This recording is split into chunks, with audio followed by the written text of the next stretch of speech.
What's going on, Fit Fam? My name is Hope Spriggs, and this is my video for the first Phorm Athlete Search. I just want to tell you a little bit about myself, my background, and then I'm also going to share my favorite first Phorm product with you guys that I feel is essential every single day. So, starting off, my background, I've been doing fitness for about 3 years. I just currently got my NASM certification to be a personal trainer. I do online training through my website, fallonfitness.com, and I have a handful of clients that I work with, and I absolutely love helping them and pushing them. I do hope to eventually get a job in a gym, kind of focusing on building my brand right now and helping people via social media and through email.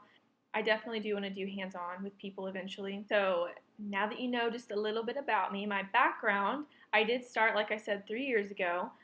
I had been active my whole life. I played soccer and I dabbled in karate. Things started to go downhill my senior year.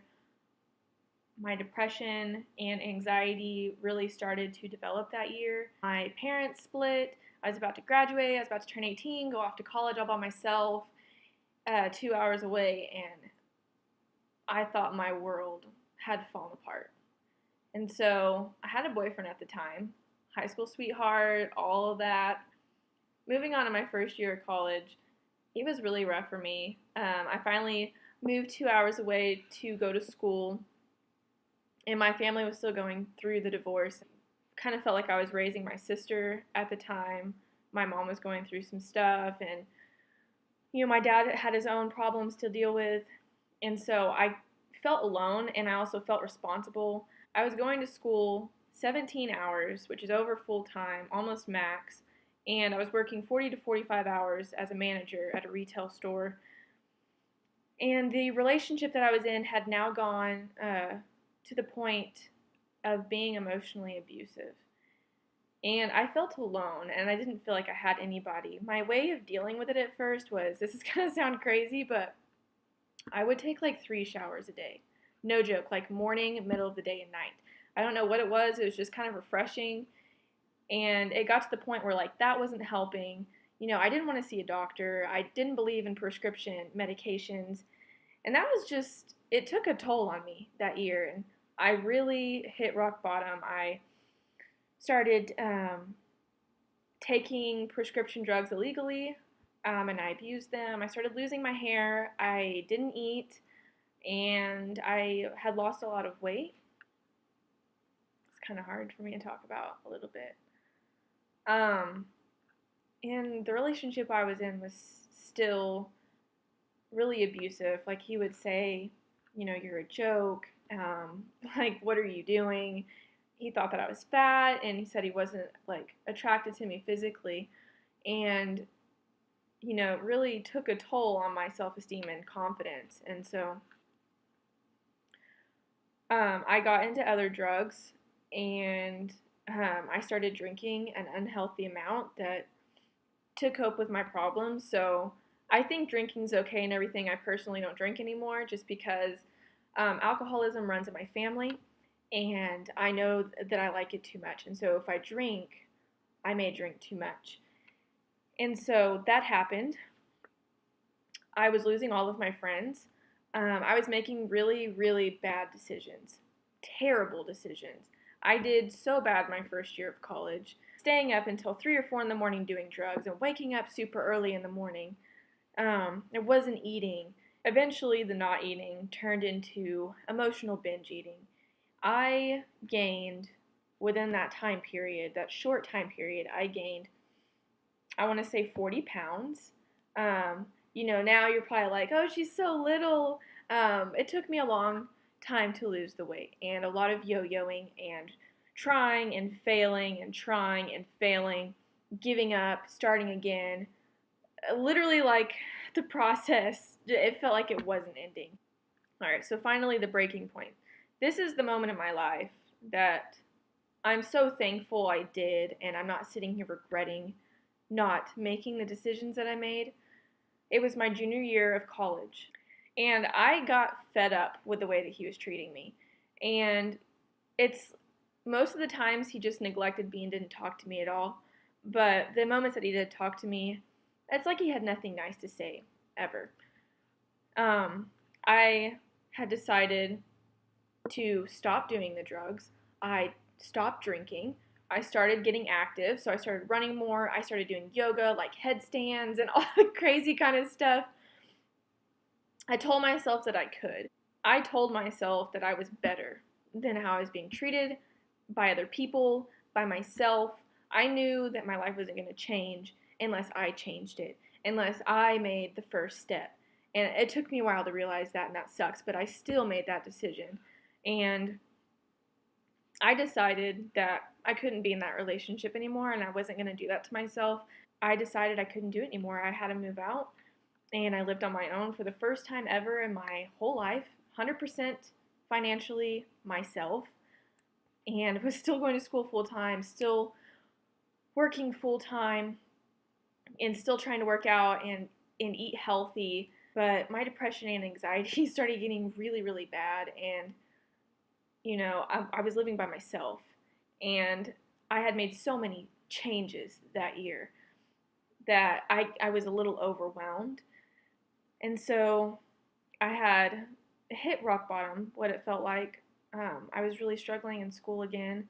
I thankfully was not drinking or doing any other drugs because I did go to the doctor and I got put onto a prescription. I stopped taking the medicine without my doctor's approval, and I stopped going to the doctor. I felt like I could fix myself when I didn't need anybody else's help, and that's where I was wrong. I got so down from then until just maybe like 6 months ago.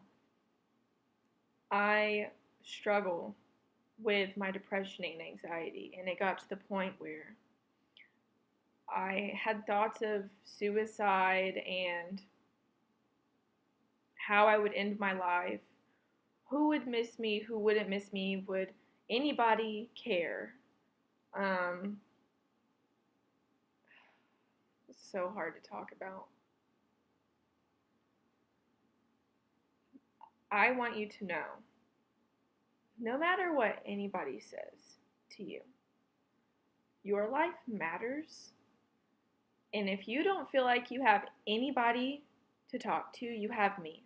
I know what it's like to feel alone, to be afraid, to feel hopeless, worthless, not see the light at the end of the tunnel. That is the scariest feeling in the world, and that's where anxiety comes in, and it's not a good place to be. I thankfully did not commit suicide. I got into another relationship. I'm still currently in that relationship. His name's Brandon. I've never been so happy with someone in my whole life. I feel like he gets me, he supports me, he's uplifting, and I love him with my whole heart. Things were going great in my relationship. I was struggling again on the inside. This part's a little embarrassing for me to talk about, but I went on medical leave, which is short-term disability, and I sought help because I once again had thought about suicide multiple times, except this time it was worse. I would get in my car, I'd have a panic attack, and I would get in my car and I would drive and park in a parking lot or anywhere where there were no lights, and I would sit there and I would cry and I would think about killing myself and if my life was worth it. And I would sit there for 2-3 hours until I mentally and emotionally exhausted myself, and then I would go home and go to bed and wake up and hope that it wouldn't happen the next day. So Brandon was very supportive and was there for me. We made the decision to get help. I started seeing a doctor and going to therapy regularly, and things were really getting better. I quit my job. I discovered my passion and my purpose, which is fitness and helping people. And I have a driving passion to be there for people, to help people transform their lives inside and out. I want nothing more than to help people be the best version of themselves and give them a hand when they need it. I know what it's like to be alone and feel like nobody has your back and you don't know what to do. You feel hopeless. And I want to be there for you as much as I can. it pushed me to create a private Facebook group, which is a community of men and women that get together and we post workouts, recipes, motivational tips, and people come with their struggles too. If you're struggling with something, I encourage them to go on and be open and vulnerable, and they get support from other people and myself, and it's a really great community. If you're looking for a community to join, just go on Facebook and type in Fallon Fitness Club. You have to request to join the club, but I'll let you in. I've been pushing to create better content on Instagram that's more helpful, not just posting pictures of my butt, which I do sometimes, but it's usually like a transformation photo or if I'm just feeling myself. But I really want to give people motivation, inspiration. I think the most important thing is we're all human and nobody's perfect. I even post my own struggles. I want you guys to know that all these fitness models and athletes out there, they all have insecurities and they all struggle just like you. I want to show you that we're all real and we all have the same problems as you. And so I hope that shows through my page. It's at Hope Fallon Fit. So since you've waited to the end of the video, I'm going to share with you my favorite First Phorm product. I love BCAAs.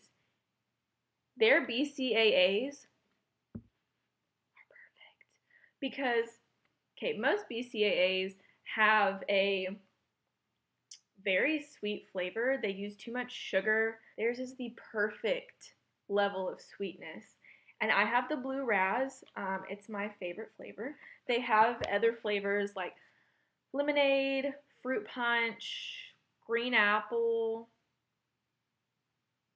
I don't know them all, but hopefully they come out with more flavors. Watermelon, First Phorm, get on it. Anyways, BCAAs are branched chain amino acids. They are the building blocks of protein. They're really good for protein synthesis and keeping you anabolic. So staying anabolic means that you are burning carbs and fats instead of your muscle. So you need protein every 2 to 3 hours. And if I do my best to get in my meals, but if not, I'll have a protein shake and I sip on these throughout the day. 1, they taste delicious, and 2, they keep you anabolic and they help preserve your muscle. I want you to believe in yourself 110%.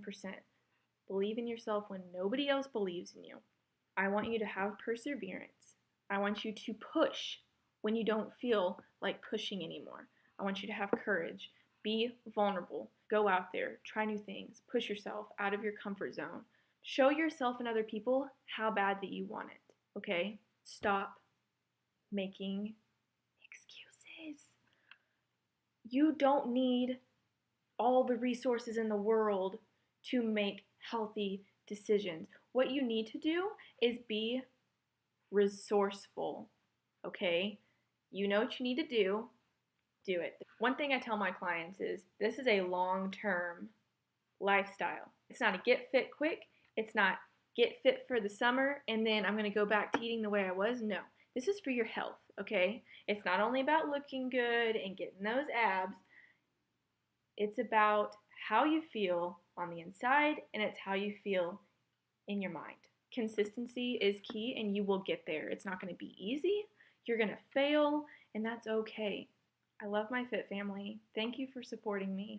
And I really hope that I can just keep putting out good content for you guys. So thanks for sticking by my side.